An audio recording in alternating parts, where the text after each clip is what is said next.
টানা বৃষ্টিপাত, উজান হতে নেমে আসা পাহাড়ি ঢলের কারণে কাপ্তাই হ্রদের পানি বিপদসীমার কাছাকাছি পৌঁছে গেছে এবং এই বিপদসীমার কাছাকাছি পানি পৌঁছে যাওয়ার ফলে রাঙামাটি পার্বত্য জেলার যে সকল নিম্নাঞ্চল রয়েছে সে সকল নিম্নাঞ্চল জলাবদ্ধ হয়ে পড়েছে। বর্তমানে আমি রয়েছি রাঙামাটি শহরের আসাম বস্তি এলাকার ব্রাহ্মণটিলা এলাকায়। এখানে আপনাদেরকে যদি একটু দেখানোর চেষ্টা করি, এখানকার যে সকল ঘরবাড়িগুলো রয়েছে সে সকল ঘরবাড়ি ইতিমধ্যেই জলামগ্ন হয়ে পড়েছে। আমরা এখানে স্থানীয়দের সাথে কথা বলেছিলাম। তারা বলছেন এখানে প্রায় ১৫০'র মতো পরিবার বসবাস করে। প্রায় প্রতিটি পরিবারেই ইতিমধ্যে পানি ঢুকে গেছে, প্রতিটি বাসা বাড়িতেই পানি ঢুকে গেছে এবং তারা খুবই মানবেতর জীবনযাপন করছেন। গত সোমবার দিবাগত রাত কাপ্তাই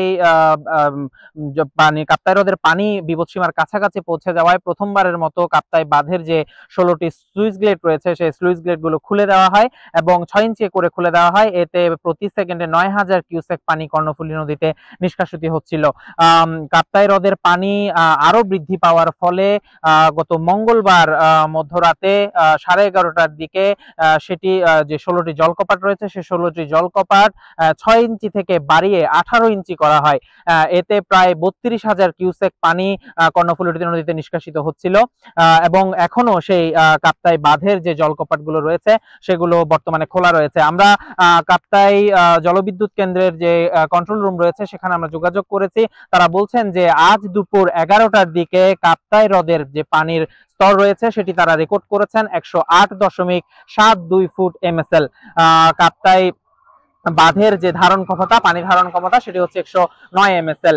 আসলে গতকাল মধ্যরাত থেকে আসলে 18 ইঞ্চি করে পানি ছেড়ে দেওয়ার পরেও কাপ্তাই হ্রদের যে পানির উচ্চতা সেটি আসলে কমছে না। কারণ কাপ্তাইয়ের অন্যান্য যে রাঙামাটির যে অন্যান্য উপজেলাগুলো রয়েছে সে সকল উপজেলায় ভারী বৃষ্টিপাত হচ্ছে।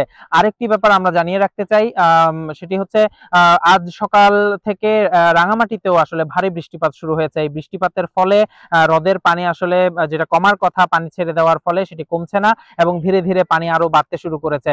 তো আমরা কথা বলেছিলাম কর্ণফুলী পানি বিদ্যুৎ কেন্দ্রের ব্যবস্থাপক মাহমুদ হাসানের সাথে।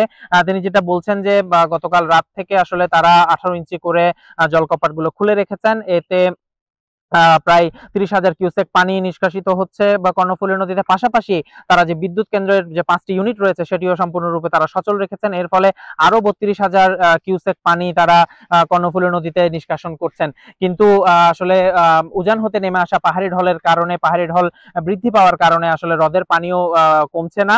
এর ফলে যে সকল এলাকা রয়েছে যার মধ্যে উল্লেখযোগ্য হচ্ছে রাঙামাটির যে বাস টার্মিনাল এলাকা, আসাম বস্তি এবং ব্রাহ্মণটিলা সহ অন্যান্য যে সকল নিম্নাঞ্চল রয়েছে সে সকল নিম্নাঞ্চলের বাসিন্দারা আসলে জলাবদ্ধ হয়ে পড়েছেন।